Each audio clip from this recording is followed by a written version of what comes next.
Monsieur le Président, Mesdames, Messieurs les ministres, Mesdames, Messieurs les présidents du groupe, Mesdames, Messieurs les députés, c'est un vrai honneur pour moi de prendre la parole devant cette illustre assemblée. Je vous propose d'adresser quelques mots à ce sujet en anglais avec votre aimable autorisation. Monsieur le Président, today's debate comes at a crucial moment in time.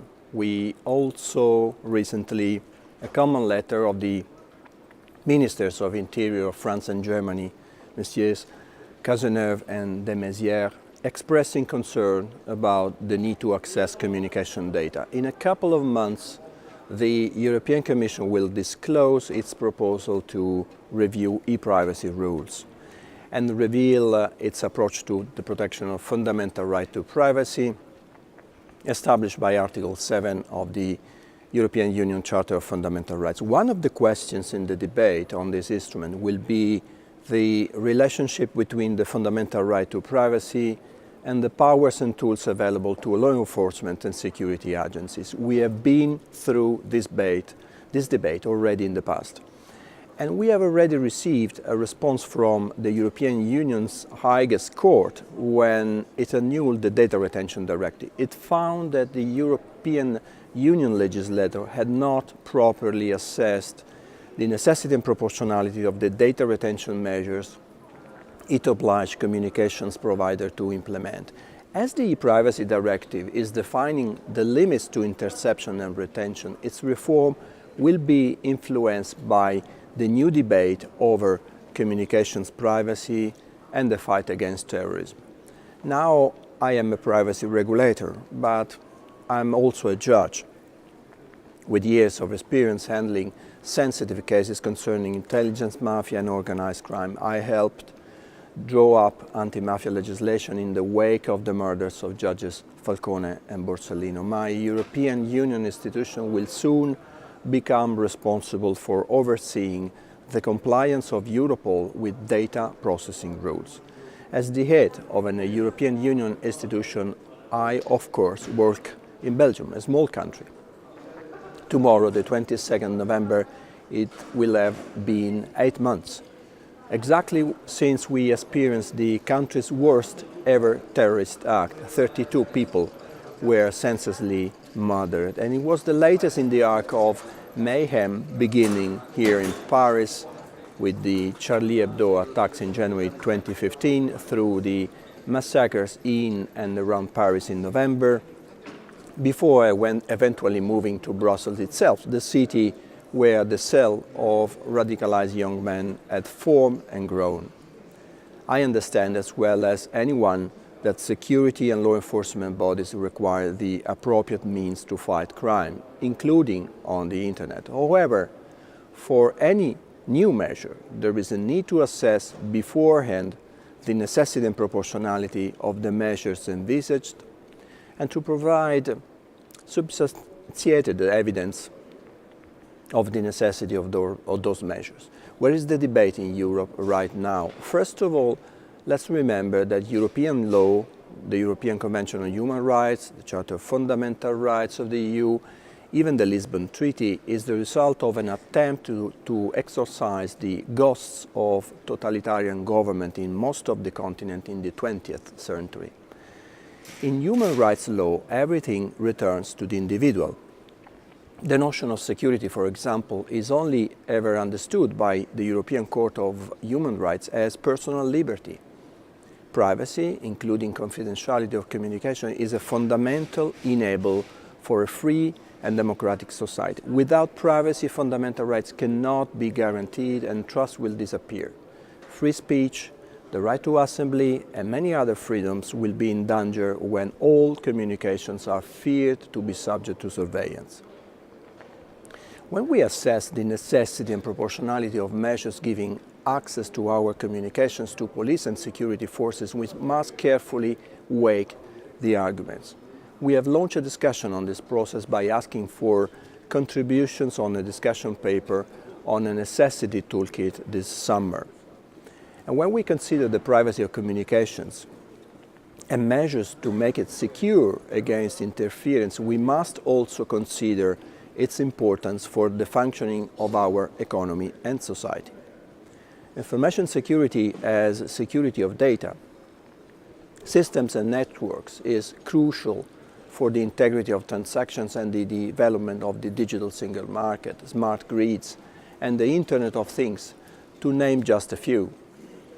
Weakened data security for the sake of allowing more pervasive surveillance would destroy trust and undermine not only the EU single market, but the electronic business as a whole. Encryption has grown into a critical tool to protect confidentiality of communications. Its use has increased after the revelations about efforts by public and private organizations and governments to gain access to our communications.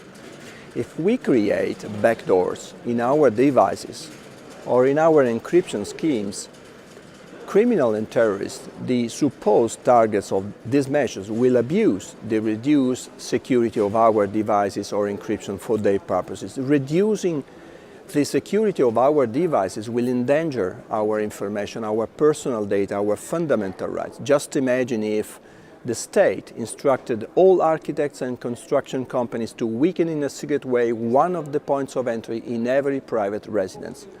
Would that be acceptable to society at large? Of course not. So because we know that it would be an open invitation to burglars to break into our homes, we need to think about it. Making encryption breakable for state authorities can only be achieved in two ways. Either all encryption algorithms used by citizens and businesses must be weakened intentionally, or all businesses and citizens are forced to hand over their secret encryption keys to the state, the key escrow. On the basis of available evidence at the DPS, we assume that neither of these approaches can work in practice. To ensure that only weak encryption is used, all software running on computers, laptops, tablets, smartphones, etc. would need to be controlled. And the only possible way would be to criminalize the possession and use of strong encryption software.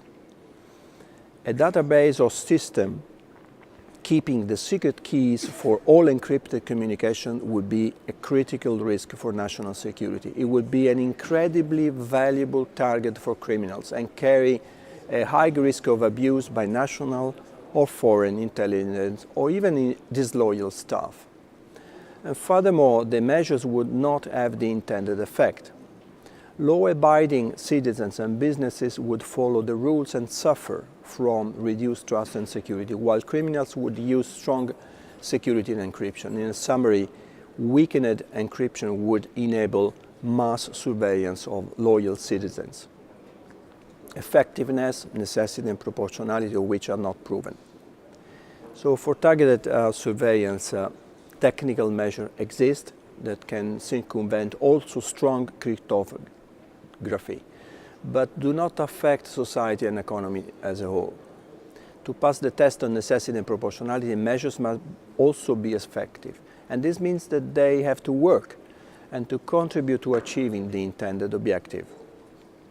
Measures that do not work cannot be proportionate and necessary. We closely follow the debate, and we understand the need for law enforcement bodies to act.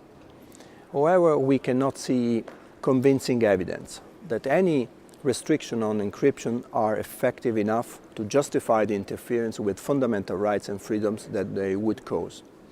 In fact, it may be now time, as I said in my address to a conference at Europol in May this year, to start considering establishing a right to encrypt, in addition to any moves to reinforce law enforcement capabilities. And to guarantee our fundamental rights users